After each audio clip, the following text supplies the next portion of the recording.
So as a logo designer, when you're designing a logo in reverse white to send to your client, you might notice something that's very odd. When you put your logo, convert it into reverse white, which means the logo is in white color, plain white color, flat color, on a black background or a dark background. You might notice that your logo is a tiny bit fatter.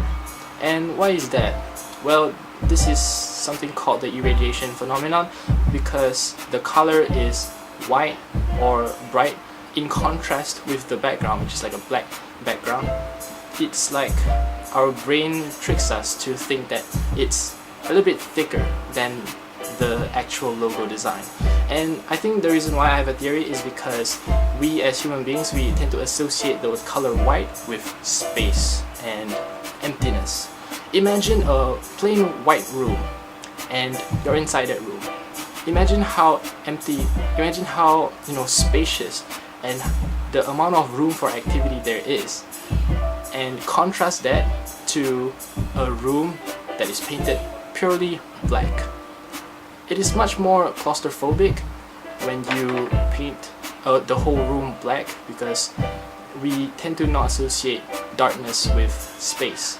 So that's why we tend to feel that white in contrast to black is like more spacious and more empty, there's just a lot more room for activity. And so I think that applies to how we look at things in flat graphics or any image in general. So that's why when in reverse white, in contrast of the logo color to the background color, if the color of the background is very dark compared to the logo, we will think that the logo is a little bit thicker than usual. So how do we fix this irradiation phenomenon? If you take a look at Illustrator, I use Illustrator personally because I'm really familiar with that program and it's standard for a lot of designers. You want to create a tiny bit of outline because the optical imbalance only affects the logo a tiny bit. It makes the logo a little bit fatter. So you want to compensate that with a thickness of just a little bit only. And what you want to do is you want to expand that thickness, that outline only. Click expand and uncheck fill, because you only want to minus off the outline.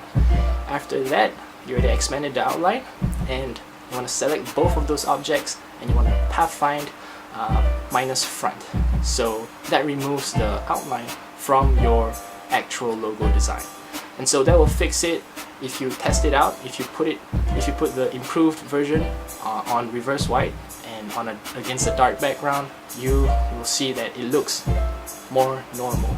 It looks less fat, in other words. This irradiation phenomenon is talked about by Logogeeks. I'll put a link to the full article below. And I've been wanting to do this video for a long time because a lot of people experience it. A lot of people in my cohort, in my design school, also experienced it. And I've told every single one of them why this happens to logo designs in reverse white.